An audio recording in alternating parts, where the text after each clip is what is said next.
Hi folks, and welcome back to the channel. Today I'm here with this 2010 Ford Ranger. It's got the turbo diesel engine in it, and it's got a check engine light, and it's gone into limp mode. Now, we've already done a scan of this vehicle with my iCarsoft CR Pro Plus, and it's got a P0107 and a P0107 FF fault code, which is a map circuit low input error. And that's a manifold absolute pressure. So today, what we're going to do is we're first of all going to run some intake manifold cleaner through this vehicle, because we already took that sensor out and it was really dirty. We did try to clean it and we couldn't get rid of the error. So first of all, we're going to run some intake cleaner, and then we're going to replace the sensor with a brand new sensor. So let's get into it. So to squirt the manifold cleaner in, what we're going to do is undo the intake here, and we should be able to just pull that hose off just like that. We'll just push that down like that out the way, and then what we'll do is we'll start the engine. The engine's already up at operating temperature. It says on the can to run the engine between 2,000 and 3,000 RPM.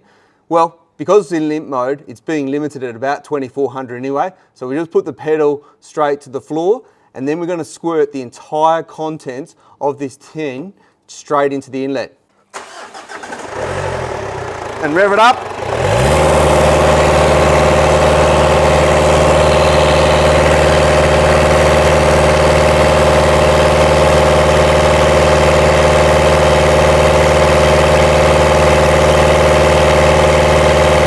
So now that we've dumped that entire can of the intake cleaner in, let's get this intake hose back on. Just push that on all the way, and then we'll do that hose clamp up nice and snug. Perfect. And then we just run the engine for 2 or 3 minutes just to check how well it's running. We might even take for a little test drive.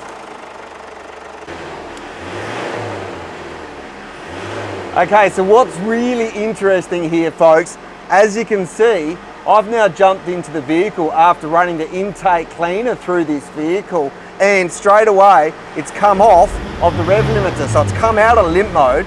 The check engine light though is still on. However, we haven't actually replaced the map sensor. We cleaned the dirty map sensor yesterday and it was absolutely clogged up with diesel tar, really probably from your EGR valve that's recirculating all of that gunk back through the intake manifold.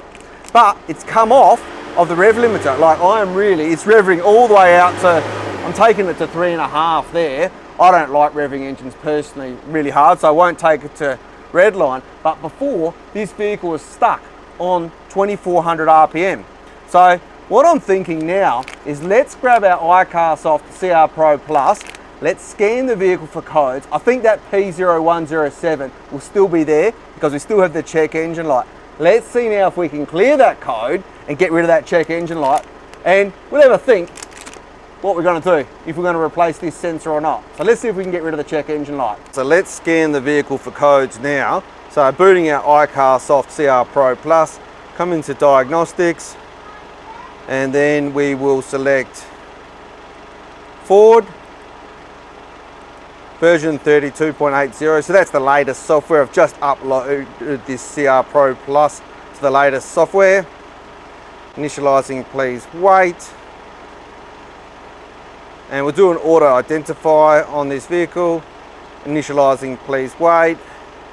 So it's a 2010 BT50 Ford Ranger, that is correct.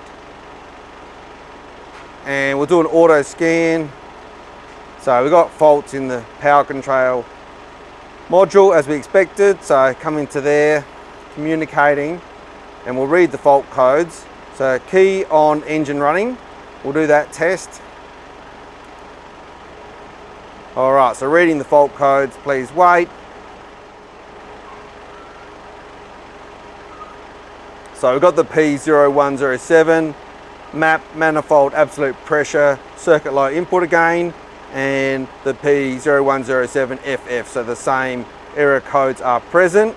So let's go back again. Let's see if we can actually clear the faults now. Erase operation done. F1, come back in to read the fault codes.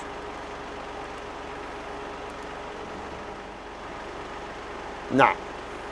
So we haven't been able to clear the faults. So folks, that was a really weird scenario that just played out that I wasn't expecting. So I got into the vehicle to show you it coming up to the rev limiter and just to record some footage. But the vehicle had actually come out of limp mode for the first time in days, and it was actually revving all the way out to redline.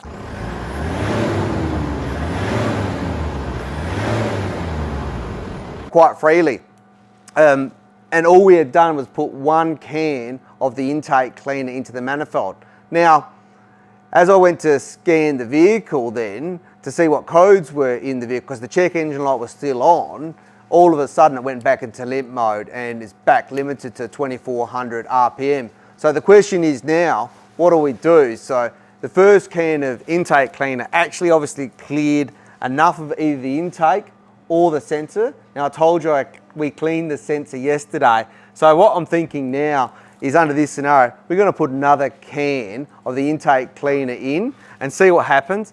And then we'll probably replace the sensor after that. But we'll put this can in for now and see what happens.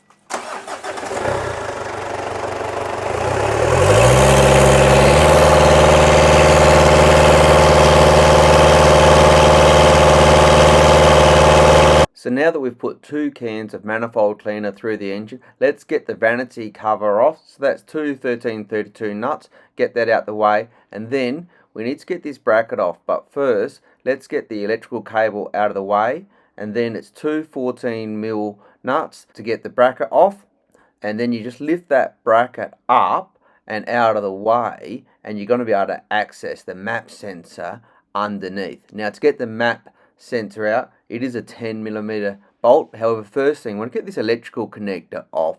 Now to get the electrical connector off, you just push down firmly on that tab, just like that, and then you pull it out. Now with that electrical connector disconnected, we then want to get in with our socket, our 10mm socket, and undo that bolt that holds that map sensor in. And then once we've got that bolt out, we're just going to carefully wiggle that map sensor out. So before we actually put the new map sensor in, what we've done is just poked a screwdriver into that hole, and we're just scraping out that diesel tar out of the intake manifold. Whilst we put 2 cans of cleaner through, you can see there's a fair bit of tar coming out. So we're just going to keep poking around the screwdriver, try and get as much of that out as we can before we put that new map sensor in. So I've just reinstalled that map sensor. Literally is the reverse of taking it out. You got that 10mm, don't over tighten it, it's only plastic, and push that electrical connector back on. Then we'll reinstall this guard. Those couple of, I think they were 13 or 14mm nuts went on there. Put the electrical connector back on, put the vanity cover back on, and we'll be good to go to test it out. So now that we've got the new map sensor in, let's clear the fault codes in the vehicle. So just come into Ford with our iCarsoft CR Pro Plus. Initializing, please wait. And we'll do an auto-identify the vehicle. So it's just communicating with the vehicle. Yep, it's got the correct 2010 Ford Ranger BT50. We'll just go straight into the powertrain control module. We know that's where the issue is. And we'll just clear fault memory. On this one, erase operation done. All right, so let's now unplug our scan tool. We'll turn the ignition off, come back in, and start him up. So you can see we've got it running now. The check engine light's gone out now that we've cleared those DTCs, and let's just give it a little bit of a rev. So we can see now we can rev the vehicle up. It's out of limp mode, so the vehicle now appears like it's absolutely fine. So we've solved that issue. So there you go folks, the Ford Ranger BT50 with that turbo diesel engine, which had the check engine light and was stuck in limp mode. It's all fixed now. As you saw, we put a couple of cans of the intake manifold diesel cleaner through it, and then we replaced the map sensor.